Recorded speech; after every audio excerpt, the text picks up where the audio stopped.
আসসালামু আলাইকুম সবাইকে। আজকে আমি বাচ্চাদের জন্য আরেকটি নতুন খাবারের রেসিপি নিয়ে চলে আসছি। আজকের রেসিপিটি হচ্ছে সাবুদানার পায়েস। এই খাবারটি হবে সুস্বাদু, মজাদার এবং স্বাস্থ্যসম্মত, যা বাচ্চার রক্ত স্বল্পতা দূর করবে, স্মৃতিশক্তি বৃদ্ধি করবে, ব্রেন ডেভেলপমেন্ট বৃদ্ধি করবে, পাশাপাশি ওজনও বৃদ্ধি করবে এবং এই খাবারটি বাড়ন্ত শিশুদের জন্য চমৎকারভাবে কাজ করবে। 7 মাস বয়সী শিশুদের থেকে শুরু করে 3 বছর বয়সী বাচ্চাদের জন্য অনায়াসে বানিয়ে খাওয়াতে পারো এবং এই খাবারটি খুব সহজে বানিয়ে ফেলতে পারবে। তো চলো কথা না বাড়িয়ে মূল রেসিপিতে চলে যাই। রেসিপিটি শুরু করার আগে তোমাদের কাছে আমার একটি ছোট্ট অনুরোধ, আমার এই ভিডিওটি তোমরা যেখান থেকে দেখছো একটি লাইক, কমেন্ট এবং আমার চ্যানেলটি সাবস্ক্রাইব করে দিয়ে পাশে থাকবে। তো চলো শুরু করা যাক। তো প্রথমেই আমি বাচ্চার চাহিদা অনুযায়ী সাবুদানা নিয়ে নিয়েছি। সাবুদানাগুলো আমি কুসুম গরম পানিতে প্রায় মিনিমাম 1 ঘন্টা ভিজিয়ে রাখবো। আসল নকল সাবুদানা চেনার উপায় আমার চ্যানেলে দেওয়া আছে, চাইলে তোমরা দেখে নিতে পারো। তো শুরুতেই আমি চুলায় একটি প্যান বসিয়ে নিয়েছি এবং আমি 1 কাপ গরুর দুধ দিয়ে দিব। যে সকল বাচ্চারা ফর্মুলা দুধ খায়, এখানে গরুর দুধের পরিবর্তে পানি দিয়ে দিব এবং আমি 1/2 কাপ পানি দিয়ে দিয়েছি। এ পর্যায়ে আমি একটি এলাচ এবং একটি দারচিনি দিয়ে দিব সুগন্ধির জন্য। তো আমি একটু নেড়ে চেড়ে দিব। তো সাবুদানাগুলো আমি যে ভিজিয়ে রেখেছিলাম সেগুলো এখানে আমি দিয়ে দিব।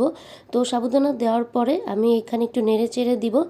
এরপর আমি এখানে স্বাদ অনুযায়ী সামান্য পরিমাণ লবণ দিয়ে দিব।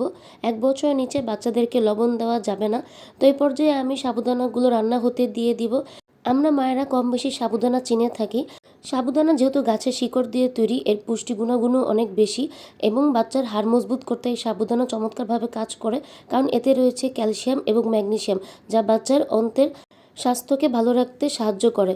সাবুদানাগুলো রান্না করতে একটু সময় লাগে, তো এর জন্য আমাদের ধৈর্য সহকারে একটু রান্না করতে হবে। তো এ পর্যায়ে সাবুদানাগুলোকে আমি প্রায় 80% রান্না করে নিব। তো 80% রান্না হয়ে গেলে আমি এতে অ্যাড করব বিটরুট। বিটরুট ফাইবার সমৃদ্ধ একটি খাবার, যা বাচ্চার রোগ প্রতিরোধ ক্ষমতা বৃদ্ধি করতে সহায়তা করবে, হজম শক্তি বাড়াতে সহায়তা করবে এবং কোষ্ঠকাঠিন্য দূর করবে। পাশাপাশি যে সকল বাচ্চাদের রক্ত স্বল্পতা আছে, রক্ত স্বল্পতা দূর করতে বিটরুট চমৎকারভাবে কাজ করবে। অনেক সময় দেখা যায় বাচ্চাদের হিমোগ্লোবিন কম থাকায় অনেক রোগে আক্রান্ত হয়। তো হিমোগ্লোবিন বাড়ানোর জন্য আমরা প্রতিদিন চাইলে বাচ্চাদেরকে একটু একটু করে বিটরুট খাওয়াতে পারি। তো আমার প্রায় রান্নাটি হয়ে গিয়েছে। এখন আমি এতে মিষ্টি হওয়ার জন্য অ্যাড করব খেজুরের পিউরি। আমি প্রায় 2টা খেজুর কুসুম গরম পানিতে ভিজিয়ে রেখে হাত দিয়ে চটকে নিয়েছি। তোমরা চাইলে এখানে তাল মিশ্রিও অ্যাড করতে পারো।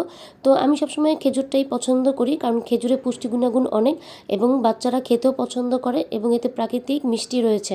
তো এ পর্যায়ে আমি এলাচ এবং দারচিনিটা তুলে ফেললাম। তো এখন আমি একটি বাটিতে ঢেলে নিব।